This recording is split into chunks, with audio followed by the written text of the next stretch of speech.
Hai, kembali lagi dengan aku Yuni Amelia dari mahasiswa program studi S1 Farmasi semester 7. Di sini kembali lagi ke video selanjutnya kita belajar mengenai gimana sih cara perhitungan resep untuk anak dan gimana sih cara pengambilan obat, perhitungan pengambilan obatnya. Nah, di sini kita nanti akan belajar gimana menghitung dosis maksimum dan dosis lazim yang ada di resep tersebut. Nah, untuk yang pertama, ini ada beberapa resep yang udah aku siapin. Nah, ini resep aku bikin sendiri, jadi ini bukan resmi dari dokter. Kalau misalkan ada kesalahan, mohon dimaafkan dan bisa komen di bawah. Misal ada tambahan. Nah, sebelum masuk ke resep, teman-teman tahu nggak sih apa itu dosis maksimum sama dosis lazim? Nah, dosis maksimum itu batasan tertinggi atau dosis tertinggi biasanya yang diberikan untuk pemakaian biasanya ada maksimum 1 kali pakai dan 1 harinya. Nah, jika terdapat nih ada resep, ketemu resep pada screening, dosisnya itu melebihi dosis maksimum, maka itu akan bersifat overdosis atau bersifat toksisitas. Nah, untuk dosis lazim sendiri biasanya itu diberikan yang tertera sebagai dosis terapi atau biasa kita sebut dosis terapi, yang dimana nanti dosis tersebut diharapkan menimbulkan efek pengobatan yang sesuai dengan gejala tersebut. Nah, kembali lagi ke resep anak. Nah, resep anak itu ada beberapa rumus yang digunakan pada resep anak. Biasanya itu yang paling umum itu ada 4, ada rumus Young, rumus Dilling, rumus Fred, dan rumus Clark. Kalau rumus Young itu biasanya dipakai untuk anak usia 8 tahun ke bawah. Nah, untuk rumus Dilling itu untuk 8 tahun ke atas, dan Fred itu biasanya kurang dari 1 tahun, biasanya untuk anak yang masih dalam hitungan bulan. Nah, untuk rumus Clark sendiri itu biasanya untuk yang tertera dengan BB, jadi perhitungan dengan berat badan. Kembali ke perhitungan resep yang pertama, ini udah aku buat resepnya, ada resep racikan. Ini dilihat dari signanya, MF Pulv DTD nomor 12, Signa 3 1 tablet. Nah, ini resep racikan puyer atau pulvers. Nah, ini ada obat-obatnya, yaitu ada dexamethasone, ada Epexol, Orpen. Epexol ini paten ya, kandungannya itu ambroxol, dan Orpen ini dengan kandungan klorpeniramin maleat atau biasa kita sebut CPM. Nah, ini pronya Randy 8 tahun, alamatnya Manahana. Karena ini pronya Randy umur 8 tahun, maka digunakan rumus Dilling ya, karena umurnya 8 tahun sesuai dengan umur pasien yang ada di resep. Untuk dilakukan perhitungan dosis, pertama kita lihat nih di literatur. Biasanya di FI3 saya lihatnya lah itu nanti dilihat ada daftar dosis maksimum dan dosis lazim yang tertera, biasanya itu dalam dosis maksimum dan lazim dosis dewasa, maka dilakukan konversi nih pakai rumus tadi ya, Young, Dilling, Fred maupun Clark. Nah, untuk yang pertama ini ada obat dexamethasone. Nah, obat dexamethasone ini kita lihat di literatur pada FI3 halaman 965 nomornya 65 itu DM-nya tidak tertera, hanya tertera DL, itu DL 1 kali pakainya itu kosong atau tidak ada. Nah, untuk 1 harinya itu 0,5 mg sampai 2 mg. Ini kita udah didapatkan dosis lazim dalam literatur. Selanjutnya kita dilakukan perhitungan dosis. Nah, untuk dosis lazim 1 kali pakai tadi tidak tertera pada literatur, maka langsung dosis 1 hari. Menggunakan rumus Dilling. Rumus Dilling itu dengan rumus N/20 kali dosis dewasa. N itu umur pasien, pronya pasien dalam resep ini dalam satuan tahun. Jadi pasien dalam resep tersebut 8 tahun, maka 8 tahun per 20 dikali 0,5 sampai 2 mg. Ini 0,5 sampai 25 mg didapat dari literatur yang tertera gitu, sehingga dapat dihasilkan 0,2 mg sampai 0,8 mg. Nah, nanti ini dosis lazimnya dibandingin nih sama dosis yang ada di resep. Ini 1 kali pakainya 1/4 tablet itu masuk rentang dosis lazim atau tidak. Jika kurang dari dosis lazim, maka dilakukan kenaikan dosis. Nanti bisa dikonfirmasikan ke dokter penulis resep. Nah, untuk yang kedua itu ada CTM. Tadi yang orpen ini kandungannya kan CTM, klorpeniramin malet. Itu diambil dari literatur FI 3 halaman 963 nomor 47. Nah, untuk CTM sendiri itu DM sama DL-nya tertera keseluruhan di literatur. Nah, untuk DM-nya sendiri satu kali pakainya tidak ada, hanya tertera 1 hari, itu 40 mg. Nah, untuk dosis lazimnya itu untuk satu kali pakainya 2 mg hingga 4 mg. Nah, untuk dosis lazim yang 1 hari itu 6 mg hingga 16 mg. Untuk selanjutnya dilakukan perhitungan. Yang pertama kita harus tahu dosis dalam resepnya itu berapa karena ini masih tertera dalam tablet, maka harus dikonversikan dalam bentuk miligram. Nah, dosis satu kali pakainya orpen berapa? Setengah tablet, maka ditulis setengah tablet dikali dengan kekuatan sediaan. Kekuatan sediaan CTM itu 4 mg sehingga dosis yang tertera pada resep yaitu setengah tablet dikali dengan kekuatan sediaan CTM yaitu 4 mg sehingga didapatkan hasil 2 mg. Nah, untuk 1 harinya tinggal dikali dengan signa. Signa di sini tertulis 3 kali sehari 1. Oh, bukan tablet ya, maaf, itu 3 kali sehari 1 bungkus atau 1 pulveres karena sediaannya yang dibuat itu pulveres. Nah, sehingga 3 dikali hasil yang tadi 1 kali pakai 2 mg ini, nah, didapatkan hasil 6 mg. Untuk DM-nya sendiri kita menggunakan rumus Dilling yang tadi karena pasien dengan umur 8 tahun. Nah, untuk DM 1 kali pakai CTM itu tidak tertera pada literatur, hanya tertera DM 1 hari, maka dilakukan dengan rumus Dilling 8/20 kali 40 mg. 8 itu dari umur Randy, umur pasien, dan per 20 dari rumus dikali 40 mg. 40 mg dari mana? 40 mg itu dari dosis yang ada di literatur ini. Nah, dapatkan hasil sama dengan 16 mg.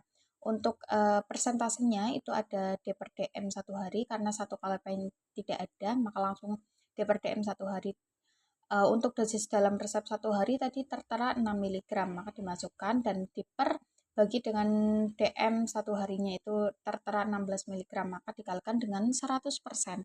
Didapatkan hasil 37,5%. Nah, 37,5% itu kurang dari 80% dan kurang dari 100%, maka resep yang tertera di contoh tadi itu tidak melebihi dosis maksimum sehingga ini tidak overdosis. Untuk pengambilan bahannya, karena resep tadi terteranya DTD, maka perlu dikalikan dengan nomor. Nah, ini di sini nomornya tertulis 12 sehingga dosis yang ada resep itu dikali dengan 12. Nah, dosis yang ada resep tertera 1/4 tablet, maka perlu dikalikan nomor kali 12 sama dengan 3 tablet. Begitupun dengan Epexol, Orpen, dan Elbio. Nah, untuk Epexol dengan Orpen itu didapatkan hasil 6 tablet. Nah, teman-teman paham kan? Nah, kita lanjut resep yang kedua, contoh yang kedua. Nah, untuk resep yang kedua ini ada paracetamol, vitamin C, dengan dosis paracetamolnya 125 mg sama vitamin C-nya 50 mg. Ini disuruhnya MF Wolf, DTD nomor 14. Ingat ya, ini ada tanda DTD. Perlu diperhatikan DTD dan DD itu berbeda cara perhitungannya. Nah, untuk pronya Ani umurnya 6 tahun. 6 tahun tadi udah dijelaskan kalau misalkan kurang dari 8 tahun itu menggunakan rumus Young. Ya, betul. Nah, untuk signanya sendiri ada STDD pulver 1. Nah, STDD pulver 1 itu artinya 3 kali sehari 1 bungkus. Nah, untuk perhitungan dosisnya kita ambil yang paracetamol. Paracetamol tadi diambil dari literatur FI 3 halaman 959. Untuk DM tidak tertera, hanya tertera DL itu yaitu 1 kali pakainya 500 mg dan 1 harinya 500 mg hingga 2 gram. Untuk pertama dilakukan perhitungan dosis lazimnya dulu. Nah, untuk 1 kali pakainya menggunakan rumus Young. Rumus Young itu N per N ditambah 12 dikali dosis dewasa.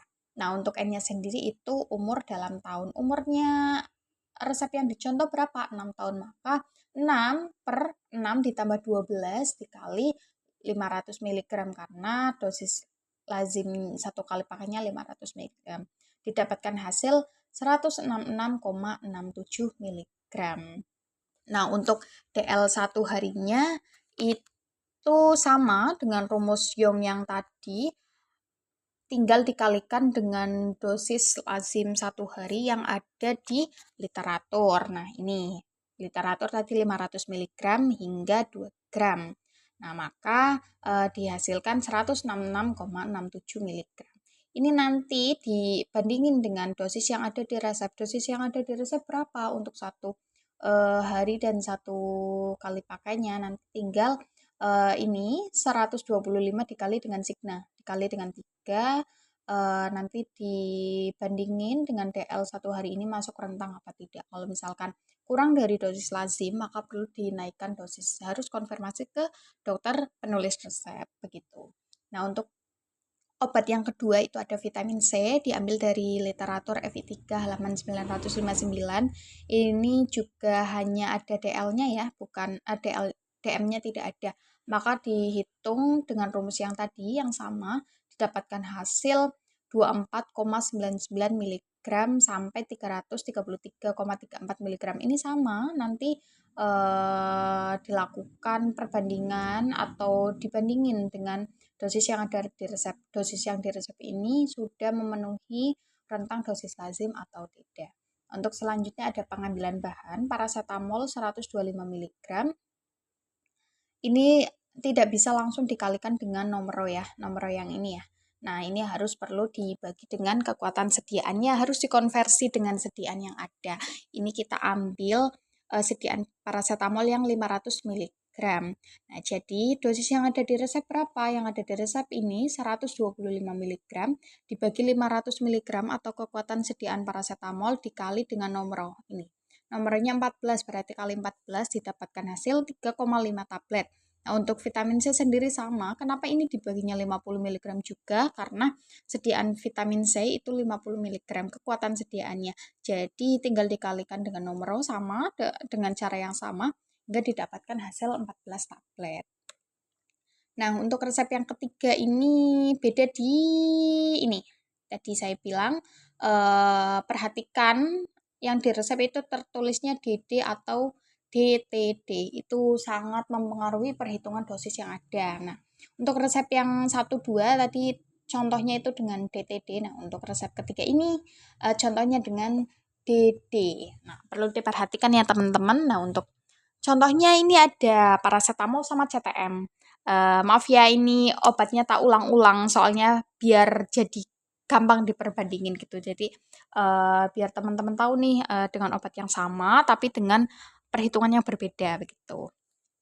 Untuk paracetamol sendiri untuk perhitungannya sama kayak yang resep yang 1 dan resep 2 itu sama. Dilakukan menggunakan rumus Dilling. Nah, selanjutnya nanti hasilnya dibandingin nih sama yang ada di resep. Dosis resep itu masuk dalam rentang atau tidak. Nah, bedanya di sini apa? Bedanya DTD sama DD. Kalau DTD itu, ini contohnya, kalau DTD itu resep yang tertara ini kayak misal paracetamol 125 mg sama vitamin C 50 mg itu ini dosis buat 1 kali minum atau 1 bungkus. Perlu diingat kalau DTD itu jumlah miligram yang tertera dalam resep itu buat 1 kali minum atau 1 bungkus. Nah, sedangkan kalau misalkan di sini tertulis DD, maka yang tertera, jumlah yang tertera dalam resep itu sejumlah nomor. Jadi, paracetamol 3 tablet, CTM 2 tablet itu bukan buat 1 bungkus, tapi paracetamol 3 tablet dan CTM 2 tablet itu untuk 10 bungkus. Paham sampai sini? Jadi untuk kalau DTD, jumlah yang tertulis pada resep itu untuk 1 bungkus, sedangkan kalau DD jumlah yang tertera itu untuk sesuai dengan nomornya. Kalau nomornya 10 berarti jumlah yang tertera itu untuk 10 bungkus. Kalau nomornya 5 berarti jumlah yang tertera di sini untuk 5 bungkus. Paham sampai sini? Kalau paham kita lanjut. Kalau misalkan nggak paham bisa komen ya. Nanti dibuatkan video selanjutnya buat masalah perbedaan DTD sama DD. Nah, untuk yang kedua nih, obatnya ada CTM. Itu diambil dari FI 3 halaman 963. Nah, untuk DM CTM itu hanya ada yang 1 hari, yaitu 40 mg. Nah, perbedaannya di sini. Untuk dosis resep 1 kali pakai yang CTM sama dengan kita nih ambil CTM berapa? 2 tablet. Nah, 2 tablet dikali kekuatan sediaan CTM berapa? Kekuatan sediaan CTM itu 4 mg. Maka perlu dikalikan dengan kekuatan sediaan dibagi 10. Kenapa dibagi 10? Karena nomornya 10. Jadi perbedaannya kalau misalkan kita cari dosis resep 1 kali pakai, jika di sini tertulis DD maka perlu dibagi dengan nomor. Tapi kalau misalkan tertulisnya DTD, maka untuk dosisnya tidak perlu dibagi dengan nomor, langsung tertulis berarti 1 kali pakainya 125 mg begitu. Nah, ini kan perlu dibagi nomor karena ini termasuk DD. Hasilnya berapa? 0,8 mg. Untuk 1 harinya, berarti hasil yang 1 kali pakai ini dikali dengan signa. Signa di sini berapa? SD, DD1 lah. D itu artinya 2, ya berarti 2 kali 0,8 mg sama dengan 1,6 mg. Untuk DM-nya sendiri rumusnya sama, tinggal dibikin persentase, mohon maaf, hingga didapatkan hasil 7,2%, kurang dari 100%, maka resep tersebut tidak overdosis. Nah, untuk pengambilan bahannya, ini tidak perlu dikali dengan nomor teman-teman, ini cukup dituliskan sesuai dengan jumlah yang tertera pada resep. Paracetamol 3 tablet dan CTM 3 tablet, karena ini tertulis DD. Nah, itu baru contoh 3 resep ya teman-teman yang bisa saya kasih. Nanti kalau misalkan teman-teman mau belajar tentang cara perhitungan dosis dengan luas permukaan tubuh, dengan bayi umur kurang dari 1 tahun, dan dengan perhitungan jika pasiennya tertulis BB, kayak itu nanti bisa komen di video ini, nanti akan kubuatin video selanjutnya. Misal mau request bisa juga. Ya, sampai jumpa di video selanjutnya. Happy watching. Terima kasih sudah menonton.